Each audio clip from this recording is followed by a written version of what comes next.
ഇവിടെ മത്സ്യത്തൊഴിലാളികൾ 63 ദിവസമായിട്ട് അവരുടെ അതിജീവന പോരാട്ടം നടത്തുമ്പോൾ അത് കണ്ടില്ലെന്ന് നടിക്കുന്നത് കിരാതമായതും നാണം കെട്ടതുമായ ഒരു പ്രതിഭാസമാണ്.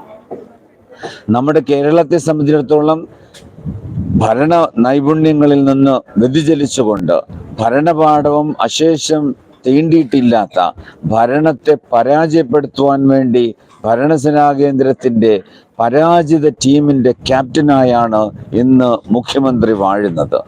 അദ്ദേഹം തന്നെ പൈസ കൊടുത്ത് പല സ്ഥലങ്ങളിൽ കേരളം കണ്ട ഒരേ ഒരു ക്യാപ്റ്റൻ, കേരളം കണ്ട വികസന ക്യാപ്റ്റൻ എന്ന് വൈരുദ്ധ്യം മൂടുന്ന രീതിയിലാണ് അദ്ദേഹം എഴുതി വയ്ക്കുന്നതും കേരളത്തിൽ കാണുന്നതും വൈരുദ്ധ്യാത്മകമാണ്. കാരണം കേരളം അമ്പെ പരാജയപ്പെട്ടൊരു സംസ്ഥാനമാണ്. കേരളം പല കാര്യങ്ങളിൽ ഒന്നാമതാണ്. ലോട്ടറി വിൽപ്പനയിൽ ഒന്നാമതാണ്, മദ്യം വിളമ്പുന്നതിൽ ഒന്നാമതാണ്, പേപ്പട്ടി കടിച്ച് ധാരാളം പേര് ആശുപത്രിയിൽ എത്തുന്നത് ഒന്നാമതാണ്.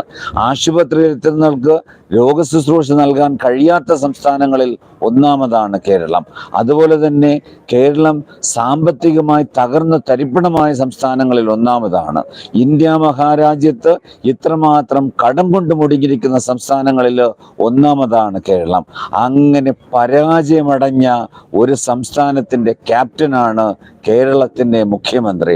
അദ്ദേഹത്തെ പറ്റി ബോധമില്ലാത്ത, അദ്ദേഹം എന്താണെന്നോ അദ്ദേഹത്തിൻ്റെ ഭരണപരാജയം എന്താണെന്നോ തിരിച്ചറിയാത്ത, അദ്ദേഹത്തിൻ്റെ നിരക്ഷരരായ, അതല്ലെങ്കിൽ വിദ്യാഭ്യാസമില്ലാത്ത, അതല്ലെങ്കിൽ ശരിയും തെറ്റുമെന്തെന്ന് തിരിച്ചറിയാത്ത ഒരു കൂട്ടം അണികളാണ് അദ്ദേഹമാണ് കേരളത്തിൻ്റെ ക്യാപ്റ്റൻ എന്ന് വിശേഷിപ്പിക്കുന്നത്. അദ്ദേഹത്തിൻ്റെ 7 വർഷം എടുത്തു നോക്കുക. 1-ാം വർഷം ഓഖി, 2-ാം വർഷം പ്രളയം, 3-ാം വർഷം നിപ്പ, 4-ാം വർഷം വീണ്ടും പ്രളയം, 5-ാം വർഷം അദ്ദേഹത്തിൻ്റെ ഭരണപരാജയങ്ങൾ ചൂണ്ടിക്കാണിക്കുവാനായിട്ട് സിൽവർ ലൈൻ, 6-ാം വർഷം 6-ാം വർഷം ഈ പറയുന്ന അദാനിയുടെ കൈക്കൂലി. ഇനിയും അദ്ദേഹത്തിന് വർഷങ്ങളുണ്ട്. കേരളം കട്ടുമുടിക്കുവാനായിട്ട്, കേരളം തകർന്നു തരിപ്പണമാകുവാനായിട്ട് ഈ ദുഷ്ടശക്തികൾ ധാരാളം മതി. ഇവരുടെ മുന്നിലാണ് നിരായുധരായിട്ട് മത്സ്യത്തൊഴിലാളികൾ അവർ സ്വന്തമായി ഉണ്ടാക്കിയെടുത്ത, അവർ സ്വന്തമായി നിലനിന്നിരുന്ന അവരുടെ പുരയിടങ്ങളും അവരുടെ കടലും അവരുടെ കടൽ തീരങ്ങളും സ്വന്തമായി അവർ പിടിച്ചെടുത്തിരിക്കുമെന്ന് ഉഗ്രമായ ശാസന നൽകിക്കൊണ്ട് ഉഗ്രമായ സമര പോരാട്ട പാരമ്പര്യമായിട്ട് ഇന്ന് ഈ സമരവേദിയിൽ അണിനിരന്നിരിക്കുന്നത്. ഈ സംസ്ഥാനത്തിൻ്റെ മുഴുവൻ പോലീസ് സന്നാഹങ്ങളും അണിനിരന്നാലും മത്സ്യത്തൊഴിലാളികളുടെ ചോരാത്ത വീര്യത്തെ തകർക്കുവാനായിട്ട്, മത്സ്യത്തൊഴിലാളികളുടെ നിലനിൽപ്പിൻ്റെ ഈ സമരത്തെ അടിച്ചമർത്തുവാനായിട്ട് ഈ ലോകത്തിലെ ഒരു ശക്തിക്കും സാധ്യമല്ല. കാരണം അതിന് നേതൃത്വം നൽകുന്നത്, അവരിൽ നിന്ന് ഉയർത്തെഴുന്നേറ്റ, അതിന് നേതൃത്വം നൽകുന്നത് വെയിലും ചൂടുമേറ്റ് തഴമ്പു വന്നിട്ടുള്ള, അവരിൽ നിന്നേറ്റ് അവരുടെ കൂടെ താമസിക്കുന്ന അവരുടെ മത്സ്യത്തൊഴിലാളികളുടെ നേതാക്കളാണ്.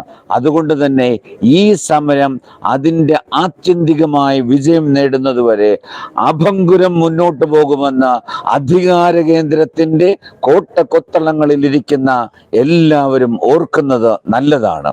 മത്സ്യത്തൊഴിലാളികളെ അവഗണിച്ചുകൊണ്ട്, മത്സ്യത്തൊഴിലാളികളുടെ അവകാശങ്ങളെ അവഗണിച്ചുകൊണ്ട് ഇനി ഈ സംസ്ഥാനത്തിൽ ആർക്കെങ്കിലും ഭരണത്തിൽ തുടരാമെന്ന് വ്യാമോഹിക്കുന്നുണ്ടെങ്കിൽ ആ വ്യാമോഹം മത്സ്യത്തൊഴിലാളികൾ ഉയർത്തുന്ന 7 ആവശ്യങ്ങൾ അക്ഷരം പ്രതി എണ്ണം പറഞ്ഞ് നടപ്പിലാക്കാതെ മുന്നോട്ട് പോകുവാൻ സാധിക്കത്തില്ല എന്ന് വരും ദിവസങ്ങളിൽ ഈ മത്സ്യത്തൊഴിലാളികൾ അവരുടെ കരുത്ത് കടലിലും കരയിലും തെളിയിച്ചുകൊണ്ട് അവരുടെ മുന്നിൽ പ്രകടമാക്കും.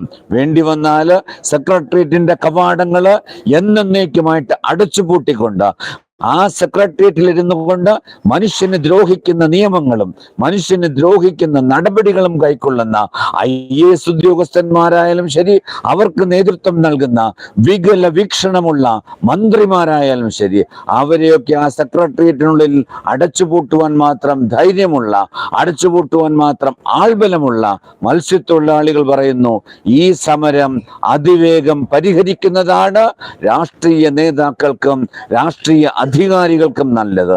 അതല്ല എങ്കിൽ ഒരുപക്ഷെ മത്സ്യത്തൊഴിലാളികൾ അവരുടെ അവസാനത്തെ ആയുധവും പുറത്തെടുക്കുമ്പോൾ അധികാരികൾക്ക് അവരെവിടെ നിന്നാണോ വരുന്നത് ആ മാളങ്ങളിലേക്ക് ഒളിക്കേണ്ട ദാരുണമായ കാഴ്ച അധികാരികൾ നേരിടേണ്ടി വരും.